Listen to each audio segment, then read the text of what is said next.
On je raširio lance, pogledao čovjeka pored sebe koji ga je vodio i rekao: ja vam poručujem, Crnogorci ne ljube lance. To je najveličanstveniji spomenik istina koji je ikad rečeno o Crnoj Gori. Ali današnji Crnogorci, oni obožavaju lance. Oni samo žele da ih pozlate i vještačkom farbom i kao da traže od gospodina Đukanovića: stavi mi još lanaca za to što mi je... crnogorska? Kako da ne? Ulazi, pazite, znači da bi se stvari, ono što je Liberalni savez fenomenalno uradio, zahvaljujući naravno i meni, to je, mi smo otvorili sve crnogorske tabu teme. Mi smo otvorili tu temu, mi smo je otvorili, niko prije nas, da su Crnogorci 100 godina dana živjeli pod strašnim diktaturama. Jedna je bila diktatura kralja Aleksandra Karađorđevića, a druga je bila Titova. Ali vi sada kada pričate o Titu ovdje u Crnoj Gori, imate ljudi koji će reći za njega, pa on je bio, znate, pa on se razlikovao, što je činjenično samo na prvi pogled. Ali vi kada zagrebete u suštinu tog sistema, dolazite do samoga srca tog sistema, koji isto kao i danas.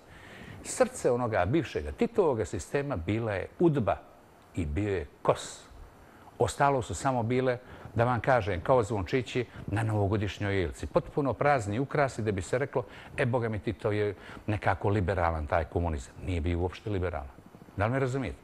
Znači, naš je predlog bio, mi smo to predlagali, dajte ljudi da demontiramo paralelno i četništvo i komunizam i da ih smjestimo u muzej.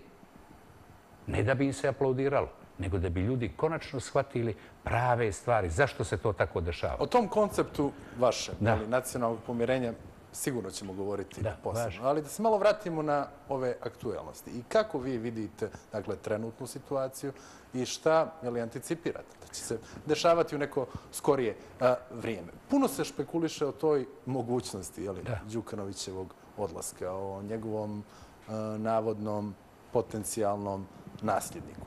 Kako vi doživljavate sve te priče? I vidite li eventualno mogućnost da se neka takva prilika iskoristi, ako do nje uopšte dođe? Pazite, ja ću vam to naslužiti, ću naslužiti svima nama u nekoliko rečenica. Sami odlazak sa vlasti gospodina Đukanovića, sa političke pozicije, tako da kažem, neće ništa promijeniti. Ukoliko taj čovjek ne bude izveden tamo gdje mu je odavno mjesto. Njemu je mjesto pred sudom i on mora da odgovara za teške, krvave, zločinačke poteze i za teške zločine. To što je Đukanović uradio Crnoj Gori, ja vam tvrdim da Crnoj Gori nije uradio ni jedan jedini strani okupator.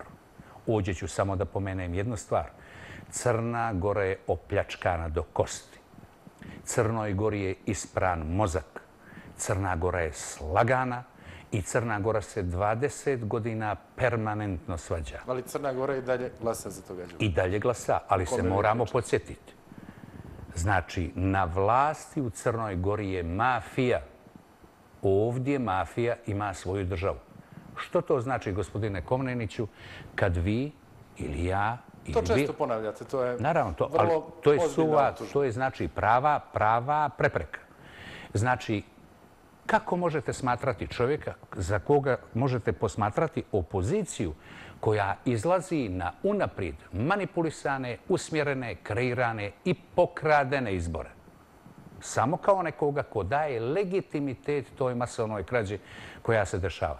Dakle, moj odgovor je sljedeći. Jedini način da se Crna Gora odbrani je pobuna. Pobuna u Crnoj Gori. Šta mislite? A to znači da se opozicija mora bojkotovati kompletni sistem. Ne mislite na pobunu kao na ustanak, je li? Ne. Mislim i na to. Ne kao na ustanak, ali znači u civilizovanim demokratskim okvirima. Znači, opozicija izlazi iz svih institucija, počeo od parlamenta preko ustavnog... Znači, ne mislite nešto što bi značilo rušenje ustavnog poretka? Ne, rušenje... Ne, ali pazite, vi ne rušite...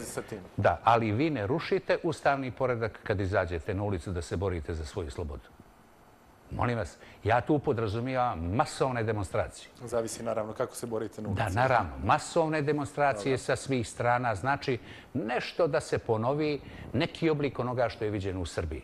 Znači i da to traje tačno toliko vremena dok ti ljudi ne podnesu ostavke. A kad podnesu ostavke, onda treba naravno raspisati poštene izbore Razumijete? Ući u parlament, uzeti vlast i tako dalje. Ako mene pitate, ja bi bio najsrećniji da se Demokratska partija socijalista zabrani kao stranka, a da se njenom političkom vrhu uzmu sva građanska prava. Ali male su šanse za to. Evo kad ste već pomenuli Srbiju. Pa evo da razgovaramo. To želim da vas pitam. Da li, znam da pratite pomno šta se ovdje dešava, pored toga što živite u Pragu. Znam da znate da su, eto, recimo, neki govorili o tom bolesnom i zdravom tkivu u DPS-u. Da li vi u DPS-u prepoznajete neke ljude sa kojima bi se, uprkos tim partijskim hipotekama o kojima govorite, mogla praviti neka druga, bolja Crna Gora? Znate ono, kako se kaže, čudni su putevi, gospodine. I u Srbiji danas imate situaciju da u vlasti učestvuju fragmenti onoga SPS-a, strašnog SPS-a. Kako vi to vidite? Jel prepoznajete te ljude u DPS-u? Pazite, to je ono što mi interesuje. To je jedna velika prevara koja je smišljena jer oni fenomenalno brzo rade. Ali ja sam još 90. rekao, oni su strašno glupi. Oni rade glupe poteze. Sad pazite, da vi meni kažete, ne vi, nego se priča, znači da u DPS-u ima zdrava snaga. Ko je ta zdrava snaga? Gdje se ta zdrava snaga javila? Gdje je napisala tekst? Gdje je ponovila moje riječi da je Đukanović mafijaš?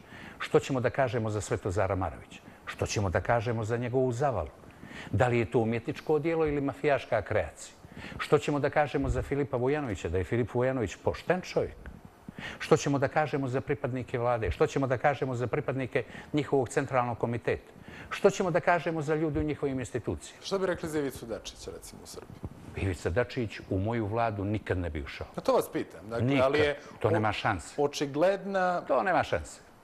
Očigledna je ta intencija da region u pokušaju da se vrati na staro, da promijeni stvari, pokušava da potisne neke stvari, da jedan zločin proglasi težim, drugi blažim, da neke ljude abolira od odgovornosti, da ih uključi u promjene. To je ono što vas ja pitam. Da li vidite... Taj se proces ne smije prihvatiti zato što je taj proces lažan. On ne ide za promjenama, nego on ide da se stvari pokriju, da se to pokrije novim tepihom, a da se suštinski sistem iznutra ne promijeni. Znači, suština ovoga sistema je, kao i svih sistema u regionu, samo jedna jedina riječ otkriva suštinu tih sistema i toga sistema koji liče svi jedan na drugi. Taj sistem se zove pljačka. Oni samo postoje da bi pljačkali i da štite tu pljačku na svaki način. Tito je mogao štititi tako što stavi na svoje golo tijelo, omota se srpom i čekićem, crvenom zastavom i kaže, kad se napane Tito, to se kaže, vi napadate komunizam. Što može danas meni Milo Đukanović da stavi na njegovo nago tijelo? Što on brani? Što brani ta lažna stranka koja sebe naziva Demokratskom partijom socijalista, a ponaša se kao najkonzervativnija i najdesnija desna stranka koja može biti? Zašto sam vam ja, između ostalog, postavio ovo pitanje? Uprkos tom jakom i neskrivljenom animozitetu prema Demokratskoj partiji socijalista, koju nazivate ovako kako je, nazivate i Liberalni savez je, recimo 1993. učestvovao u vlasti sa DPS-om. Doduše, to je trajalo, bit ću iskren, manje od godinu dana. Bila su dva vaša. 2 mjeseca je to bilo. Koliko je trajalo? Evo, to je samo bilo... Prijatilo je bombardovanje. Jest. Pa da bi mi to predupredili. Drugi put, 1997. u drugom krugu izbora, vi ste izašli i pozvali liberale da glasaju i dali na taj način legitimitet Milu Đukanoviću. Dakle, omogućili ste praktično njegovu pobjedu. To ste pravdali i ja mislim da vas je većina naroda u tom momentu i razumjela. Izabrali ste manje zlo. Da li i u ovom trenutku, to je ono što vas ja pitam, prepoznajete manje zlo? Ne. Ne. Znači, stvari, ono što je Liberalni savez Crne Gore fenomenalno uradio. Ja lično znam. Mene u to ne treba niko ubjeđivati. Ja znam što sam uradio i što je uradio Liberalni savez. Mi smo napravili epohalno djelo. Mi smo, znači, procese koji kod drugih naroda traju decenijama, mi smo ih ubrzali samo u nemogućim uslovima. Vi znate da nas je gospodin Đukanović bio proglasio za glavnog državnog neprijatelja. Naravno, lagao. Jer laž je, to je karakteristika te vrste takozvane politike. Prevrtanje laži, tako dalje, tako dalje. Da li me razumijete? A znači, mi smo uradili, pazite, sljedeću stvar. Mi smo podsjetili Crnogorce da im je država trajala 1000 godina. da su pored Petrovića imali i Crnojeviće, i Balšiće, i Vujislavljeviće. Podsjetili smo ih na to kako im je došlo hrišćanstvo. Podsjetili smo ih na to i vratili im autokefalnu crnogorsku crkvu za koju mogu mirne duše da vam kažem da sam je ja vratio i da mi u tome pomogao pokojni vladika Antonije. Ja lično sam osnovao 10 nezavisnih organizacija u Crnoj Gori da bi bila logistika tome pokretu. Svih 10, počev od, ne znam, od PEN centra, udruženja književnika, udruženja novinara i tako dalje, tome je slično. Dobro, drugi su učestvovali u tome, ali ja mislim da vam danas niko ne spori te zastupnike. Ne samo ne spori, nego... 90-ih, čak i vlast, i ljudi iz vlasti s vremena na vrijeme afirmativno govore o vama u tom periodu. Ali oni su se, pazite, tu postoji ključna stvar.